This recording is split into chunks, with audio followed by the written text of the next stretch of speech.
Hello, இன்றைக்கி நம்ம மொறுன்னு பருப்பு வடை. இது நம்ம டீ கடைகளில் கிடைக்கிற மாதிரியே ரொம்ப சுவையாக இருக்கும்.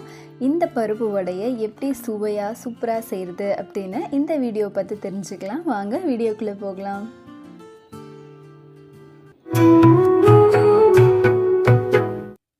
வடை செய்கிறதுக்கு நான் வடைப்பருப்பு எடுத்திருக்கேன். 100 கிராம் டம்ளரில் 5 டம்ளர் அளவுக்கு வடைப்பருப்பு எடுத்துக்கலாம். எடுத்து இதை நல்லா கழிஞ்சிட்டு 3 மணி நேரம் நல்லா ஊற விட்டுருங்க. அதுக்கு மேலே ஊறவும் வேணாம். 3 மணி நேரம் அளவு சரியாக இருக்கும். இப்போது 3 மணி நேரம் ஊறிடுச்சு. இப்போது இந்த தண்ணியெல்லாம் நமக்கு க்ளீனாக வடிகட்டணும். ஏன்னா தண்ணி இருந்ததுங்கன்னா வைங்களேன், பருப்பு அரைஞ்சு வராது, ஒரு மாதிரி தண்ணியாட்ட போயிடும். ஸோ அதனால் இது நல்லா வடிகட்டணும். கொஞ்சம் பருப்பு லாஸ்ட்டாக சேர்க்கறதுக்காக எடுத்து வச்சுக்கலாம். இது மாதிரி ஒரு வடிகட்டியில் போட்டு கொஞ்ச நேரம் வச்சுருங்க. அது நல்லா தண்ணி கொஞ்சம் கூட இல்லாமல் வடியாகி வரட்டும். ஓகே, இது இருக்கட்டும், நல்லா வடியாகட்டும். இப்போ ஒரு மிக்ஸி ஜாரில் 3 வரமிளகாய், 4 துண்டு இஞ்சி, ஒரு 5 பல் பூண்டு, கொஞ்சமாக சின்ன வெங்காயம், சோம்பு சேர்த்துக்கலாம்.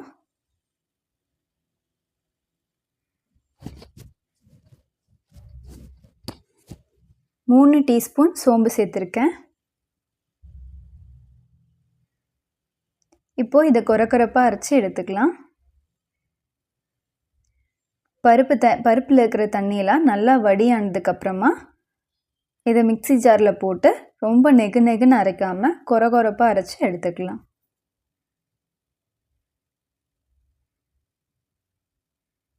பாருங்கள், இந்தளவுக்கு அரைச்சி எடுத்துக்கிட்டால் கரெக்டாக இருக்கும்.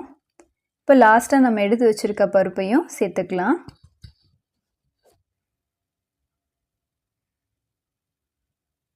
கருவேப்பிலை, 2 பெரிய வெங்காயம் குட்டி குட்டியாக அது மாதிரி கட் பண்ணி வச்சுருக்கேன், அதுவும் சேர்த்துக்கலாம்.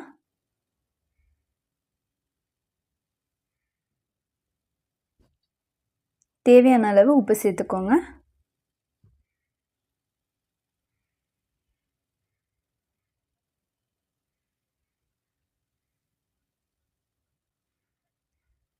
அப்புறமா கொத்தமல்லி தழை. இது வடைக்கு ஒரு நல்ல ஃப்ளேவர் கொடுக்கும், கண்டிப்பாக சேர்த்துக்கோங்க. கொத்தமல்லி தழை போட்டு எல்லாத்தையும் நல்லா மிக்ஸ் பண்ணிக்கலாம்.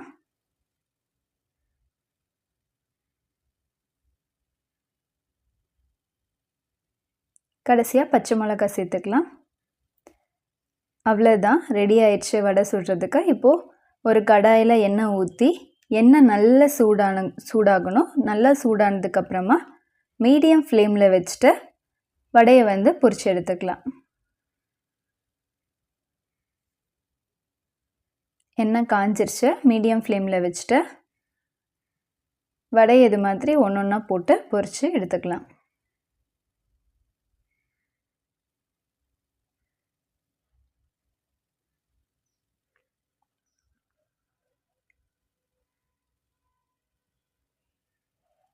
நீங்கள் ரொம்ப நேரம் பருப்பை ஊற வச்சுட்டா உங்களுக்கு இந்த மாதிரி பக்குவம் வராது. மாவு ரொம்ப தண்ணியாட்ட போயிடும். அதனால தான் 3 மணி நேரம் மட்டும் ஊற வைக்கிறோம். இதே பருப்பில் இருக்கிற தண்ணியை நல்லா வடிகட்டலைனாலும் நமக்கு அதே பிரச்சனை தான், தண்ணியாட்ட போயிடும். நமக்கு வடை மொறுன்னு கிடைக்காது.